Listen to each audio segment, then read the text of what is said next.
귀한 찬양 감사드립니다. 오늘 우리에게 주시는 하나님의 말씀 마가복음 15장 42절부터 47절까지의 말씀입니다. 마가복음 15장 42절부터 47절까지 우리 신약성경 84페이지입니다.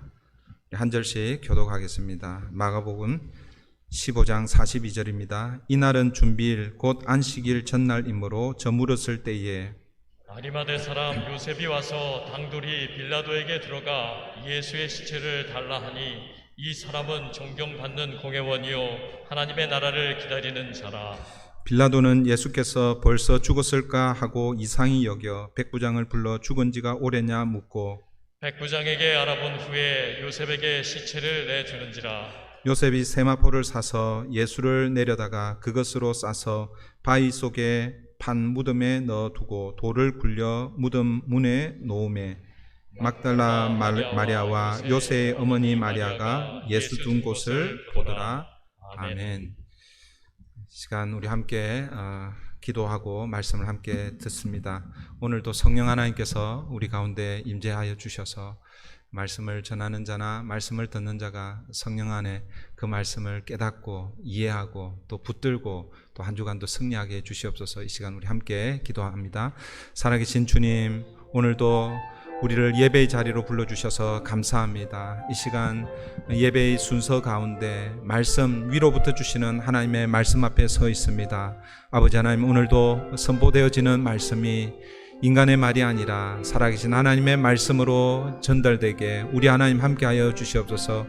오늘도 성령 하나님의 도우심을 구합니다. 성령 하나님 우리 가운데 임재하여 주셔서 우리의 마음을 열어주십시오. 우리의 영적 눈을 열어주시고 길을 열어주시고 오늘도 말씀으로 힘을 얻는 그런 귀한 시간 될 수 있도록 우리 하나님 인도하여 주시옵소서. 지난 한 주간 우리 성도님들 어떤 삶의 자리에 있었는지 다 알 수 없지만 그러나 오늘 이 예배의 자리에서 하나님이 주시는 위로와 소망과 능력을 덧입게 하여 주시고 그 말씀에 힘을 얻어 세상을 향해 나아가는 우리 모든 성도님들 되게 도와주시옵소서.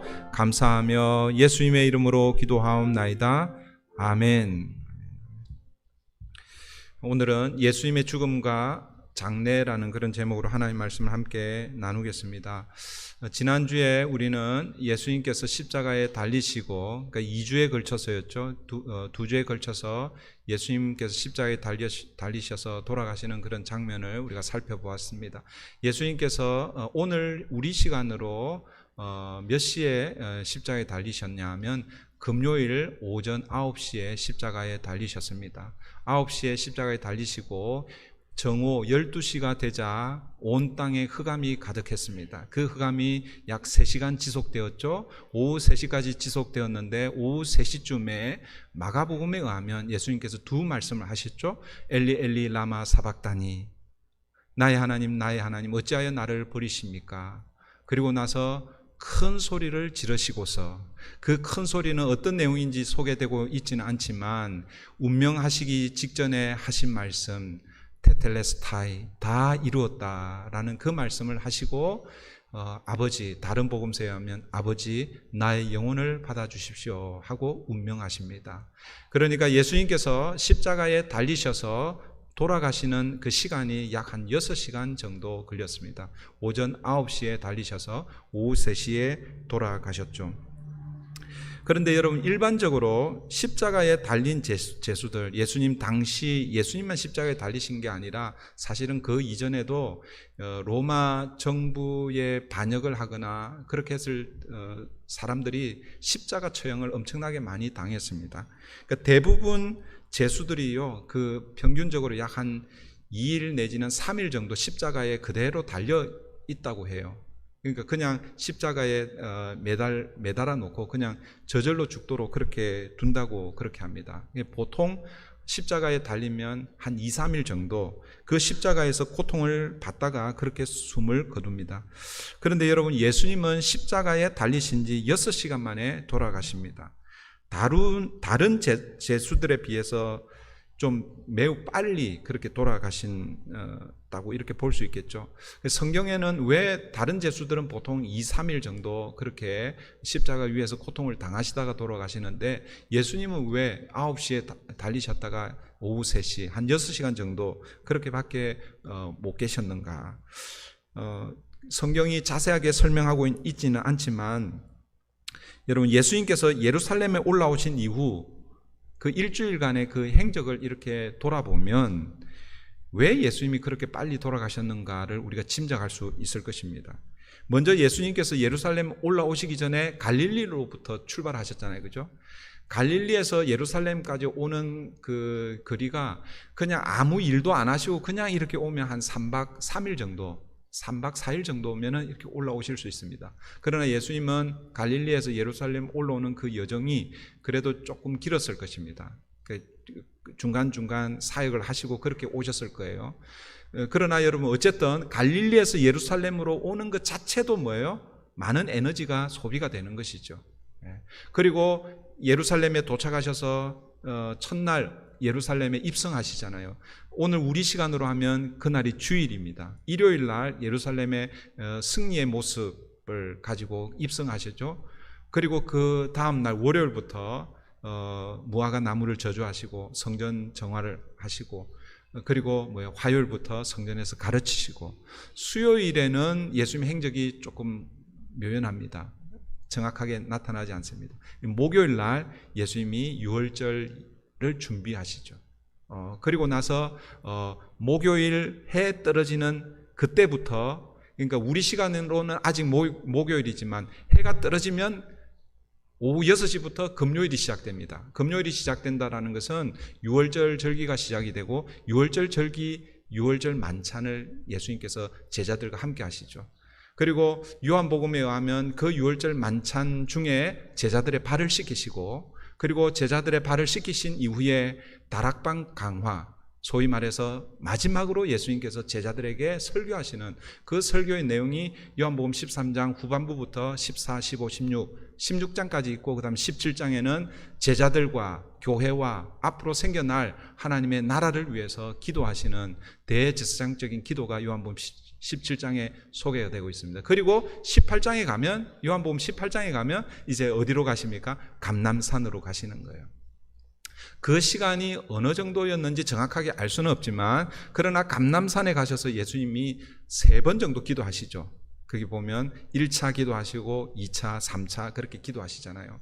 그 1차 기도하시는 그 시간을 오늘 우리 시간으로 정확하게 할 수는 없지만, 예수님께서 처음 기도하시고 나서 베드로와 그 세 제자들을 향해서 너희가 1시간도 나와 함께 깨어 기도할 수 없더냐, 그렇게 말씀하신 것을 유추해서 한 번 기도하실 때 예수님께서 한 1시간 정도 기도하셨을 것이다.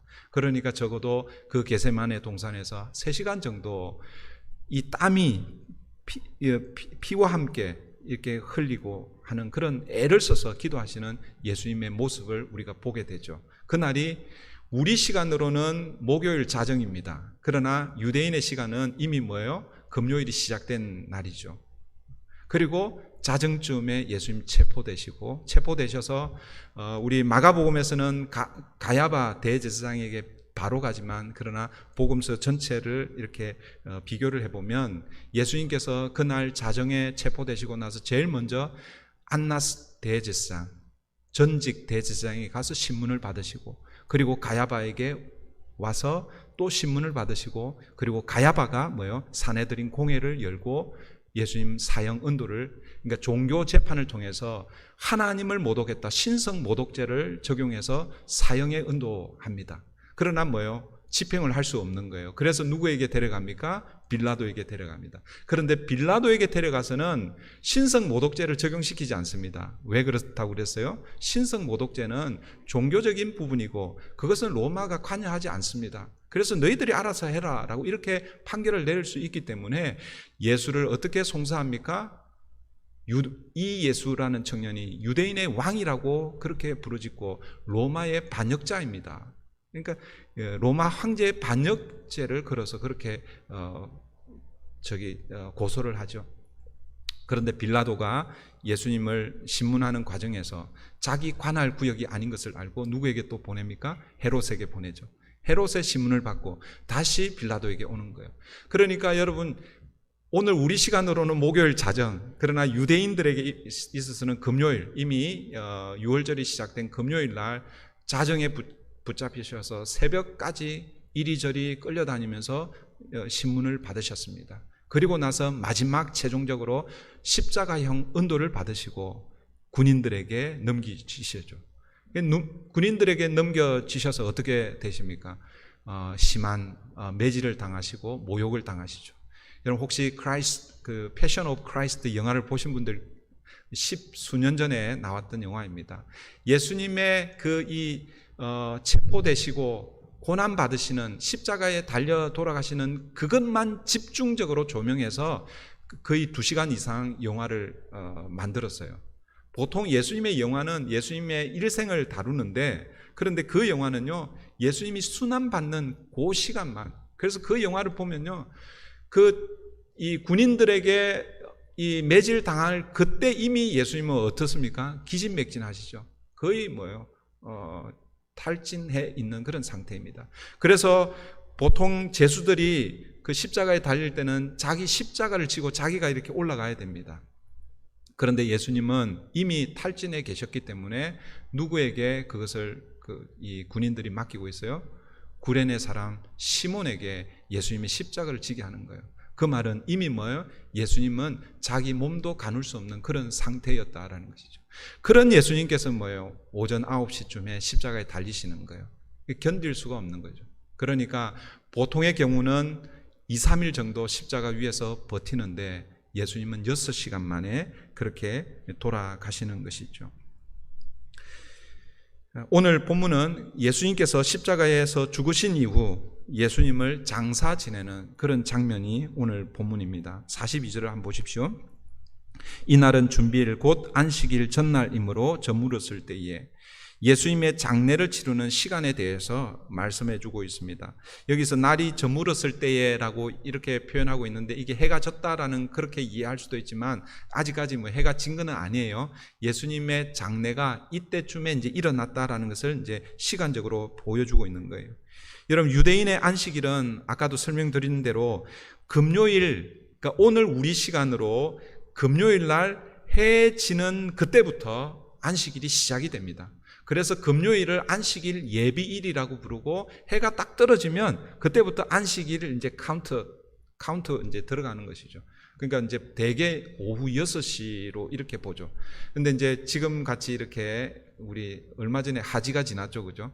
해가 가장 긴 날이 지났는데 여름 때는 해가 7시 반에도 아직 밝고 그러는데 그냥 통산적으로 6시를 기준으로 해서 6시가 딱 지나면 그때부터 우리 시간으로는 아직 금요일이지만 안식일, 토요일이 시작이 되는 거예요. 그리고 나서 그 다음 날 토요일 해 질 때까지, 그때까지가 안식일입니다.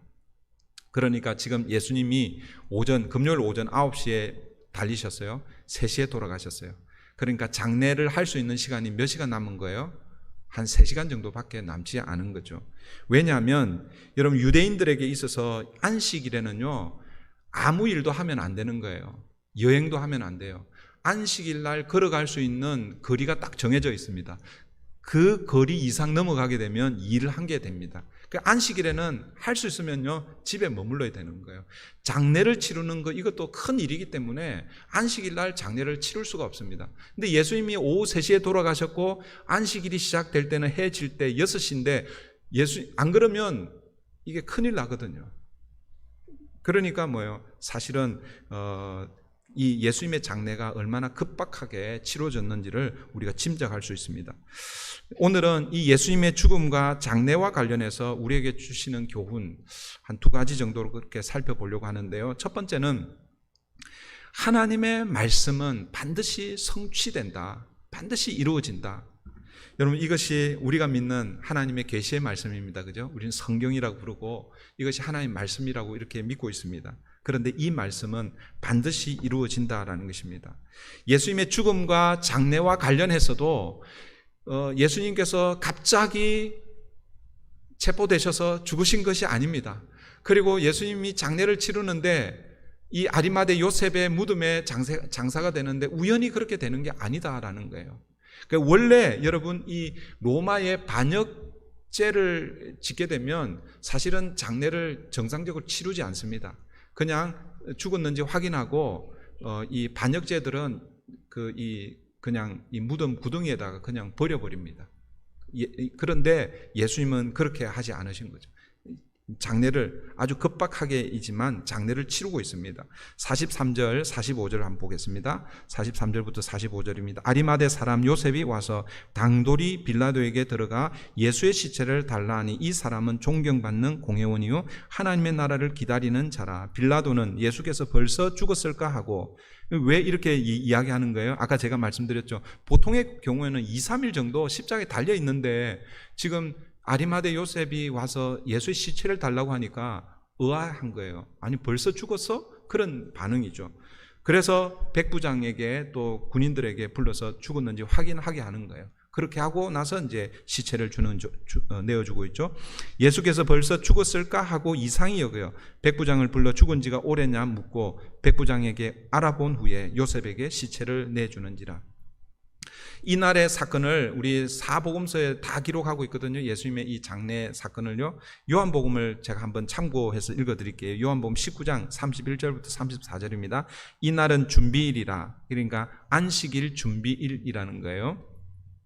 유대인들은 그 안식일이 큰 날이므로 그 안식일에 시체들을 십자가에 두지 아니하려 하여 빌라도에게 그들의 다리를 꺾어 시체를 치워달라 하니, 그러니까 몇 시간 후면 안식일이 시작되기 때문에 안식일이 시작될 때에 시체가 나무에 달려 있는 것, 이거는 그 달려 있는 그 땅이 더럽게 되는 거예요. 그래서 유대 땅이 더러워지면 안 되기 때문에 지금 유대인들이 아마 산헤드린 공회원들이 아마 그렇게 부탁했을 겁니다. 그들의 다리를 꺾어 시체를 치워달라 하니 군인들이 가서 예수와 함께 못 박힌 첫째 사람과 또 그 다른 사람의 다리를 꺾고 예수께 이르러서는 이미 죽으신 것을 보고 다리를 꺾지 아니하고 그 중 한 군인이 창으로 옆구리를 찌르니 곧 피와 물이 나오더라. 예수님이 십자가에 달리신 날, 계속 말씀드리면 유대인들에게 가장 큰 명절 유월절 절기가 시작되고 그 다음 날이 안식일이라는 거예요. 그래서 이 절기에 십자가 위에 시체가 그대로 달려 방치되어 있는 것을 원하지 않았습니다. 그래서 십자가 제수들이 빨리 죽도록 다리를 꺾어서 시체를 치워달라고 이렇게 부탁하고 있는 거예요. 서두에 말씀드린 대로 보통의 경우에는 2, 3일 정도 그렇게 달려 있는데, 여러분 만약 지금 예수님이 처형당한 이 시간이 오늘 우리로 월요일이나 화요일쯤에 예수님이 만약에 달렸다 그러면 이런 부탁을 하지 않았을 거예요. 그냥 그대로 내버려 두면 한 2, 3일 지나면 죽게 되니까 죽인 것을 확인하고 그렇게 시체를 치우면 됩니다. 그러나 지금 금요일 오후 좀 몇 시간이 지나면 이제 안식일이 시작되기 때문에 그래서 시체를 빨리 처리해 달라고 그렇게 요구하는 거예요. 다리를 꺾으라라는 거예요. 여러분 왜 다리를 꺾습니까? 다리를 꺾게 되면 그 십자가에 달려서 지금 다리로 몸을 지탱하고 있는데 다리를 꺾게 되면 몸을 지탱하지 못하잖아요. 그러니까 몸이 어떻게 됩니까? 축 처지게 되죠. 그러니까 축 처지면 사실은 기도가 막혀가지고 질식사하게 하기 위해서 다리를 꺾는 거예요. 이 요구대로 군인들이 첫 번째 예수님을 중심으로 해 첫 번째 그리고 그러니까 오른편 왼편 제수들을 다리를 꺾었습니다. 그 말은 뭐예요? 그 제수들은 아직 숨이 남아 있었던 것이죠. 그런데 예수님은 꿈쩍하지 않습니다.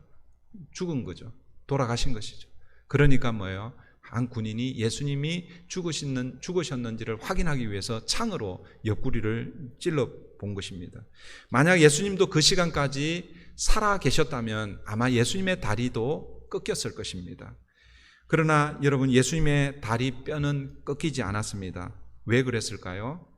우연히 그랬을까요? 예수님 빨리 돌아가셨기 때문에 그랬을까요? 그런 게 아니죠.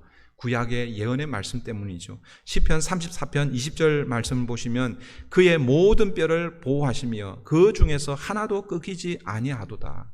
그러니까 예수님 메시아의 죽으심에 관한 그런 시편인데 예수님의 뼈가 상하지 않았다라는 것을 예언하고 있습니다. 그 왜 예수님의 뼈가 상하지 않은가? 그것은 예수님은 이 땅에 하나님의 아들로 오셨지만 유월절 어린 양으로 십자가에서 죽으시는데 유월절 어린 양은 뼈를 꺾으면 안 됩니다. 하나도 뼈를 꺾지 말라라고 하는 율법이 있어요. 그 율법이 민수기 출애굽기 12장에 나오는데 그 이 출애굽기 12장에 시작된 이 유월절 절기를 지키면서 민수기에서 이렇게 이야기하고 있어요. 민수기 9장 12절입니다. 아침까지 그것을 조금도 남겨두지 말며 그 뼈를 하나도 꺾지 말아서 유월절 모든 율례대로 지킬 것이니라. 그러니까 유월절 양은요 뼈를 꺾지 않고 그렇게 그 양을 잡아서 살을 먹고 그렇게 하는 거예요. 그 예수님은 유월절 어린 양으로 돌아가시기 때문에 다른 두 강도의 다리뼈는 꺾였지만 그러나 예수님의 다리뼈는 꺾이지 않은 것이죠. 여러분 군인들은 자기들의 생각으로 예수는 이미 죽었기 때문에 우리가 그 다리뼈를 꺾지 않았습니다. 그렇게 이야기할지도 몰라요. 그러나 여러분 그게 아니죠. 하나님의 말씀의 성취라는 것을 우리가 기억해야 합니다. 그리고 예수님이 장사될 때에 어디에 장례를 치르게 됩니까? 바로 아리마대 요셉의 무덤에 묻히게 됩니다. 이 아리마대 요셉을 부자라고 그렇게 말씀하고 있습니다. 물론 이제 오늘 우리 본문에는 아리마대 요셉이 부자인지 이런 상황이 나와 있지 않습니다. 이제 46절을 보겠습니다. 46절 요셉이 세마포를 사서 예수를 내려다가 그것으로 싸서 바위 속에 판 무덤에 넣어두고 이 자기 무덤입니다. 새 무덤입니다. 여러분 혹시 여러분들 중에 이미 묘지가 있으신 분들 있죠? 여러분들 이미 묘지를 사가지고 준비해 놓으신 분들이 계실 겁니다. 부자이기 때문에요 미리 사서 이렇게 있는 거예요. 그렇다고 혹시 또 나는 묘지가 없는데 나는 부자가 아닌가 봐 그런 의미가 아닙니다. 이 당시에 이야기합니다. 이 아리마대 요셉은요 부자였습니다. 그리고 보통 사람들은요 그냥 굴을 파는데 부자들은요 바위에다가 굴을 파는 거예요. 바위에다 굴을 파면 그 쉽지 않잖아요. 바위를 파내는 거니까. 그 부자기 때문에 그렇게 하는 것이죠. 아리마대 요셉이 자기 무덤에 예수님을 이렇게 시신을 안치해 놓습니다. 장례를 치르고 있습니다. 오늘 본문에서는 이 아리마대 요셉이 부자라고 소개가 되고 있지는 않은데 병행 본문인 마태복음 27장을 보시면 아리마대 요셉을 부자라고 소개하고 있습니다. 마태복음 27장 57절입니다. 저 물었을 때에 아리마대의 부자 요셉이라 하는 사람이, 그러니까 아리마대는요 동네 이름입니다. 지역 이름입니다. 아리마대 출신의 요셉인데 이 요셉을 어떻게 표현하고 있냐면 아리마대의 부자 요셉이라고 이렇게 소개하고 있습니다. 예수님의 장례를 주도한 이 아리마대 요셉은 부자였습니다. 예수님은 부자의 무덤에 묻히게 된 것이죠. 그런데 이것은 이미 700년 전 이사야 선지자를 통해서 예언하신 그 예언의 말씀입니다. 이사야 53장 9절입니다. 그는 강포를 행하지 아니하였고 그의 입에 거짓이 없었으나 그의 무덤이 악인들과 함께 있었으며 그가 죽은 후에 부자와 함께 있었도다. 죽은 후에 부자와 함께 있었도다. 이 말은 부자의 무덤에 누이셨다 이런 의미입니다. 그러니까 부자의 무덤에 묻힐 것이 아리마대 요셉이 자기가 선의를 베풀어서 그렇게 예수님을 장사한 것이 아니라 이미 700년 전 이사야 선지자를 통해서 예언한 그 예언의 말씀을 하나님께서는 아리마대 요셉을 통해서 성취시키고 있다라는 것입니다. 여러분 성경에 예수님의 초림에 대한 예언이 직접적인 혹은 간접적인 그 예언이 약 한 456번 등장합니다. 그러니까 예수님이 오시겠다, 하나님께서 메시아를 보내주시겠다라고 하는 그 약속, 메시아의 약속의 말씀, 그 최초의 메시지가 어디인지 여러분 이런 거 기억해야 됩니다. 그러니까 메시아를 보내주시겠다, 구원자를 보내주시겠다고 말씀하신 최초의 복음, 구약에 어디에 등장합니까? 창세기 등장하죠. 9절까지도 외우셔야 돼요. 못 외워도 구원 못 받는 건 아닌데 그 정도는 여러분들, 왜냐하면 우리는 복음을 이야기하잖아요. 복음을 이야기하는데 복음의 첫 번째 소개되어 있는 그 복음은 우리가 기억을 해야 되는 거예요. 어디? 창세기 3장 15절. 너는 여자와 원수가 되고 너의 후손은 여자의 후손과 원수가 되는데 뭐예요? 여자의 후손이 너의 후손의 머리를 상하게 할 것이다. 이것이 뭐예요? 메시아 구세주의 최초의 하나님의 예언의 말씀이시죠. 여러분, 이런 메시아에 관한 이 예언이 구약에 여러분 456번 예언이 되었습니다. 그런데 이 모든 예언이 예수님이 이 땅에 오심으로, 그리고 예수님의 삶을 통해서, 예수님의 죽음을 통해서 다 뭐예요? 성취가 된 것이죠. 그러니까 예수님의 초림에 대한 그 예언의 말씀은 다 성취가 되었다라는 것입니다. 그러면 여러분, 예수님의 재림에 대한 성경이 예언을 하고 있어요? 없어요? 예언을 하고 있죠. 여러분, 예수님의 초림에 대한 예언이 456번인데 예수님 다시 오실 것에 대한 예언은 몇 번 정도일까요? 이것도 학자들에 의하면요, 예수님의 초림에 대한 예언보다요 3배 이상이 많아요. 456번인데 예수님의 재림에 대한 예언은 1518번이 예언이 되어 있다는 것입니다. 그렇다면 여러분, 예수님의 초림에 대한 예언이 예수님을 통해서 다 성취되었다면 예수님의 재림에 대한 예언도 여러분 우리가 어떤 기대를 할 수 있을까요? 예수님의 재림도 반드시 뭐예요? 이루어질 것이다 라는 것입니다. 여러분, 히브리서 9장 27절 암송 구절이죠. 한 번 죽는 것은 사람에게 정해진 것이요 그 후에는 심판이 있으리니. 여러분, 사람은 언젠가는 다 한 번 죽게 되어 있습니다. 그런데 문제는 이 죽음이 강력한 힘을 가지고 있는 거예요. 사실은 이 세상에 죽음보다도 더 큰 능력, 더 큰 힘을 가지고 있는 것은 없습니다. 죽음을 빼고 여러분 세상의 힘, 요즘은 돈, 물질이라고 그러잖아요. 그죠? 그러나 아무리 돈이 많아도 죽음을 이길 돈은 없는 거죠. 죽어가는 사람에게 내 재산을 다 줄 테니까 나를 좀 살려달라, 내 생명을 좀 구해달라, 그렇게 해도 뭐예요? 그 죽음의 권세를 이길 수가 없는 것이죠. 여러분, 우리 인간에게 있어 가장 나쁜 소식은 무엇이냐면 이 죽음이 뭐예요? 우리가 다 한 번은 경험해야 된다는 것이죠. 한 번 죽는 것은 사람에게 정해진 것이요. 그런데 우리는 이 히브리서 9장 27절만 기억하고 있는데 오늘은 여러분 28절도 기억을 해야 됩니다. 28절 말씀을 잘 들어보십시오. 이와 같이 그리스도도 많은 사람의 죄를 담당하시려고 단번에 들이신 바 되셨고, 단번에 들이신 바 되셨다라는 것은 단번에 죽으셨다라는 것이죠. 많은 사람의 죄를 담당하시려고 단번에 십자가에서 죽으신 것입니다. 그런데 그 죽으심이 어떤 의미인지 하면 이렇게 말씀하고 있죠. 단번에 들으신 바 되셨고 구원에 이르게 하기 위하여, 우리를 구원하기 위해서 예수님은 십자가에 단번에 죽으셨다라는 것이죠. 그래서 그 이후에 뭐라고 말씀하시냐면 이렇게 말씀하십니다. 죄와 상관없이 자기를 바라는 자들에게 두 번째 나타나시리라. 죄와 상관없이, 그러니까 이제는 뭐요? 예수 그리스도의 십자가 그 사건을 믿는 사람들은 이제는 우리의 죄와 상관없이 우리는 구원을 얻는 거예요. 그런 자들을 위해서 예수님께서 무엇을 약속해 주셨습니까? 두 번째 나타나시리라. 이 두 번째가 뭡니까? 바로 예수 그리스도의 재림을 말씀하고 있는 것이죠. 사랑하는 성도 여러분, 이게 우리가 믿는 믿음이고 신앙입니다. 구약에 약속되어 있는 456번의 메시아에 대한 그 예언이 예수님이 이 땅에 오심으로 성취가 되었습니다. 초림에 대한 성취입니다. 그리고 다시 예수님께서 죄와 상관없이, 사실은 죄와 상관이 있죠. 그런데 상관없는 이유가 무엇입니까? 예수 그리스도께서 우리의 죄를 위해서 죽으셨기 때문에 이제는 그 예수 그리스도를 바라는 자, 믿는 자, 그 십자가를 붙드는 자들은 이제는 죄와 상관없이 구원에 이르게 되는데, 그 일을 위해서 예수님께서 두 번째 나타나시겠다라는 것입니다. 예수님의 초림이 성취되신 것처럼 예수님의 재림도 반드시 성취될 것입니다. 여러분, 믿음으로 산다는 것이 무엇입니까?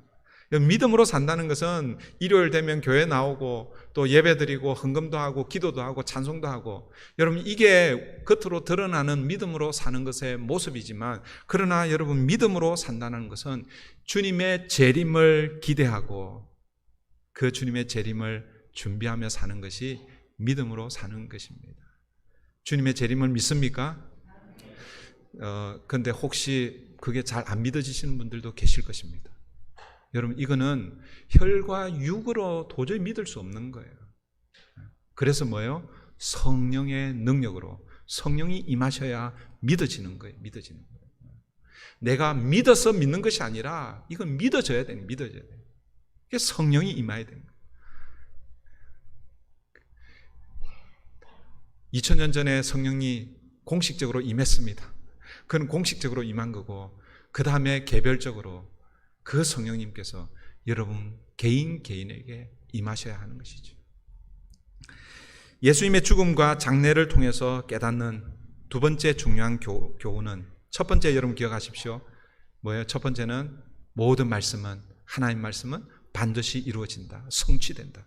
그래서 오늘 저와 여러분들이 오늘도 말씀을 읽고 말씀을 묵상하고 말씀을 깨닫고 말씀을 붙드는 것이죠.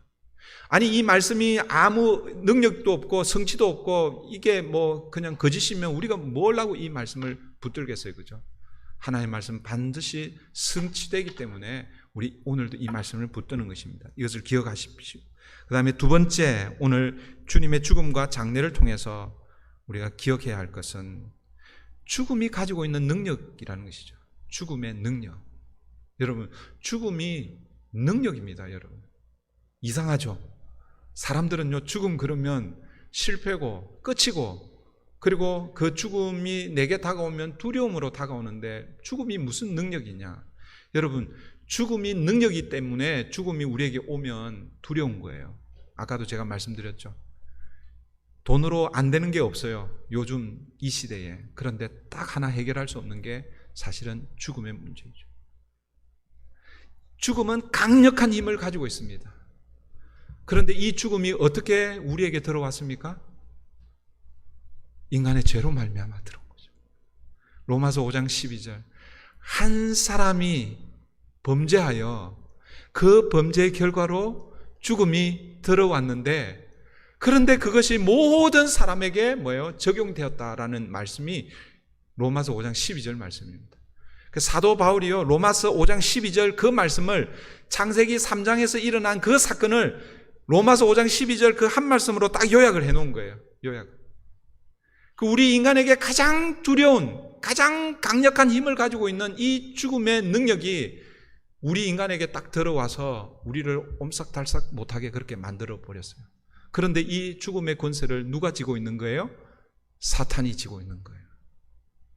그러니까 우리는 아무리 발부둥 쳐도 사탄의 이 죽음의 권세에서 헤어날 수 없습니다. 그런데 이 죽음의 권세를 누가 깨뜨리시는 거예요? 예수님께서 깨뜨리시는 것이죠. 다시 창세기 3장 15절, 아까 제가 제대로 못 외우니까 창세기 3장 15절 여러분 보시면, 내가 너로 여자와 원수가 되게 하고 내 후손도 여자의 후손과 원수가 되게 하리니 여자의 후손은 내 머리를 상하게 할 것이요. 여자의 후손이 누구입니까? 예수 그리스도입니다. 여자의 후손인 예수 그리스도가 내 머리, 사탄의 머리를 상하게 한다. 사탄의 머리를 깨뜨리시겠다라는 거예요. 그 말은 사탄이 붙들고 있는 그 죽음의 권세를 깨뜨리시겠다라는 거예요. 그것을 여러분 어디에서 깨뜨리셨어요? 십자가에서 깨뜨리신 것이죠. 십자가가 상징하는 것이 무엇입니까? 십자가는요 죽음입니다. 죽음. 죽음의 권세를 예수님의 죽음으로 깨뜨리시는 거예요. 믿으십니까? 여러분 이 말씀이요 어디에 나와 있냐면, 어디에 나와 있을까요? 제가 시간이 없어가지고 설교를 확 그냥 줄였어요. 2장, 그 히브리서 2장 14절에 나와 있어요. 히브리서 2장 14절. 히브리서 2장 14절을 제가 읽어드립니다. 자녀들은 혈과 육에 속하였음에 그도 또한 같은 모양으로 혈과 육을 함께 지니심은 죽음을 통하여 죽음의 세력을 잡은 자 곧 마귀를 멸하시며. 자, 이 말씀을 다시 잘 들어보세요.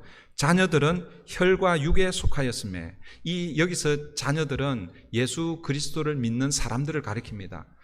1차적으로는 예수를 믿는 사람들인데 그냥 일반화시키면 사람들을 얘기하는 거죠. 사람들은 혈과 육에 속했다는 거예요. 여러분, 혈과 육에 속했다라는 것은 뭐예요?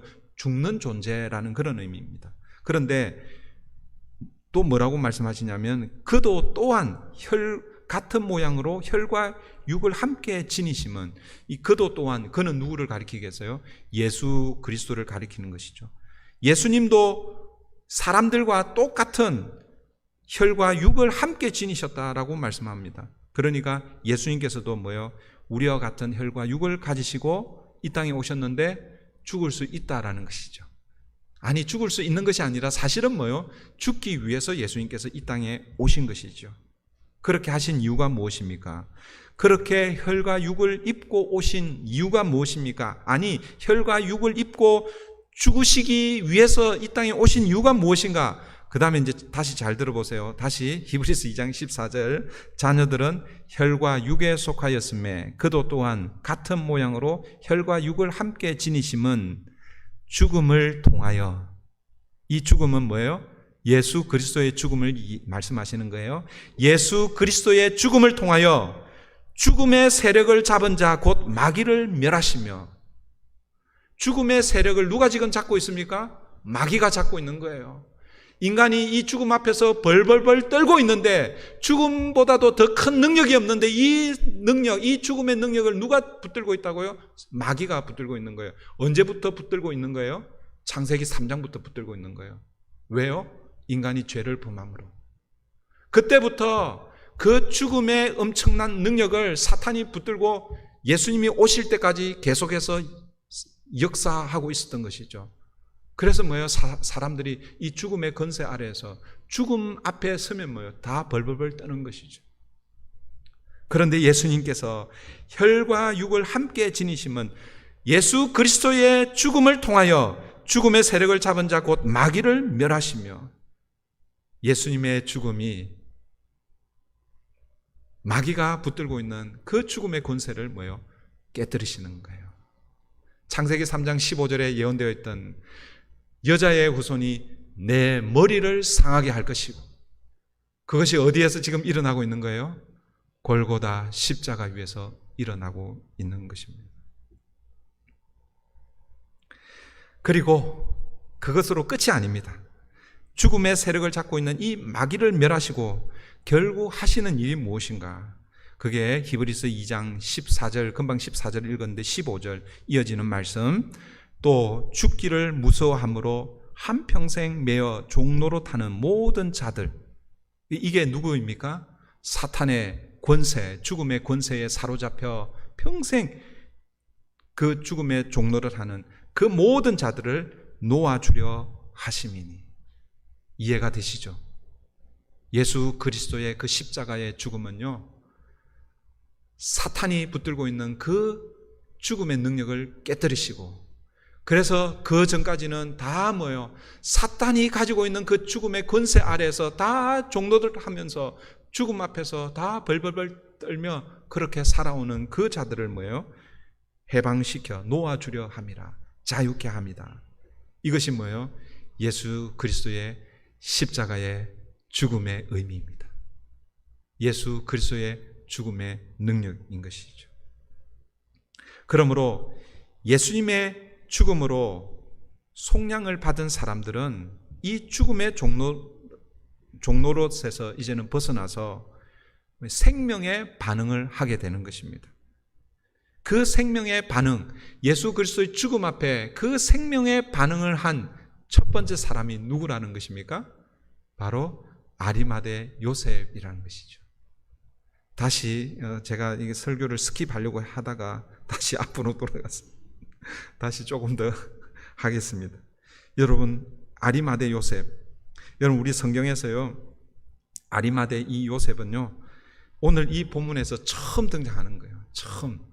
복음서에 아리마대 요셉은요, 마가복음에서는 15장, 마태복음에서는 27장, 누가복음에서는 23장, 요한복음 19장 이렇게 아리마대 요셉이 처음 등장하는데 이 아리마대 요셉을 오늘 본문이 뭐라고 설명하고 있냐면 43절 한번 보십시오. 43절 아리마대 사람 요셉이 와서 당돌이 빌라도에게 들어가 예수의 시체를 달라 하니 이 사람은 존경받는 공회원이요 하나님의 나라를 기다리는 자라.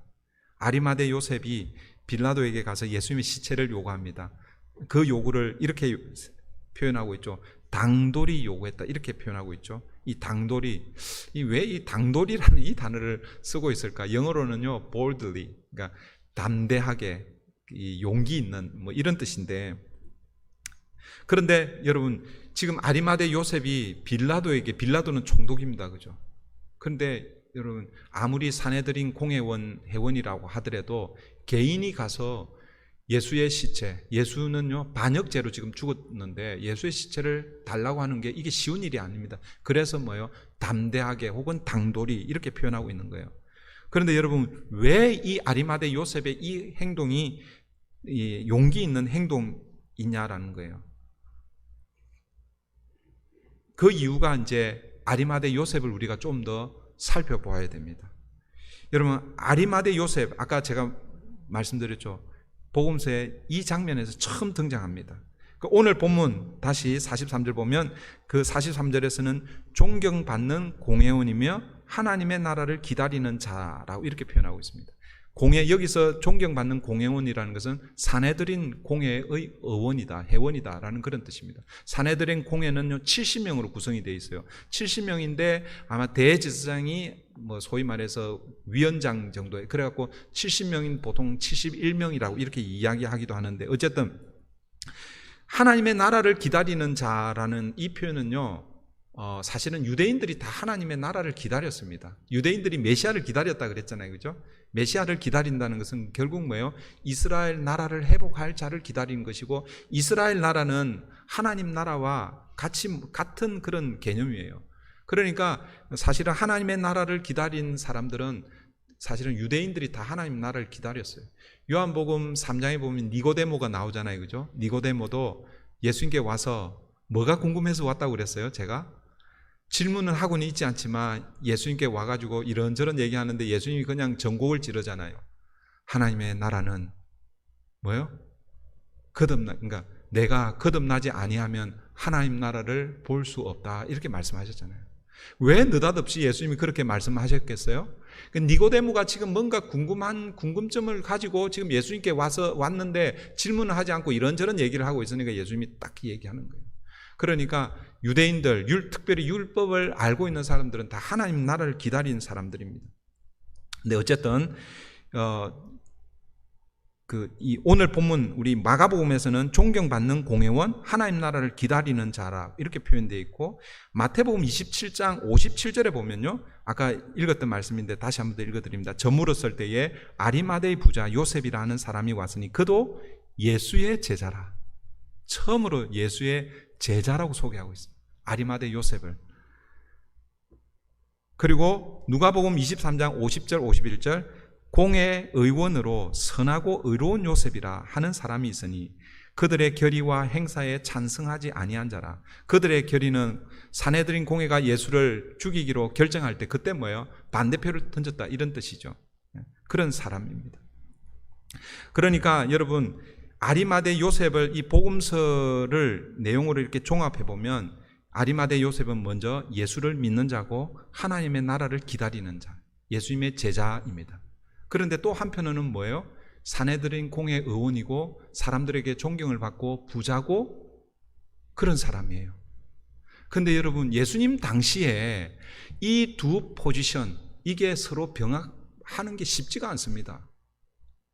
다시요, 예수를 믿고 예수님의 제자이고 하나님 나라를 기다리며 주님을 따르는 사람이 사내들인 공회의 의원이고 부자이고 사람들에게 존경을 받는 이 두 포지션을 가지는 게 사실은 불가능한 거예요. 그런데 복음서를 종합해 보면 이 아리마대 요셉은요, 이 두 가지 포지션을 다 취하고 있는 거예요. 이게 가능할까? 이게 불가능한데 가능한 이유가 요한복음에 소개되어 있어요. 요한복음이 우리에게 답을 주고 있습니다. 요한복음 19장 38절입니다. 아리마대 사람 요셉은 예수의 제자이나 유대인이 두려워 그것을 숨기더니, 그러니까 요한복음은요 이렇게 말씀하고 있는 거예요. 아리마대 요셉은 예수님의 제자가 맞기는 맞다. 그런데 유대인들이 두려워서, 여러분 요한복음에서 유대인들이라고 이렇게 표현되어 있는 그 유대인들은 주로 종교 지도자들을 가리킵니다. 그러니까 뭐예요? 자기가 지금 사내들인 공회 의원이잖아요.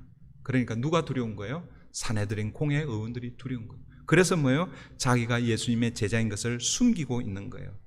그런데 그런 자신을 숨겼는데 이 일 후에, 이 일이 어떤 일입니까?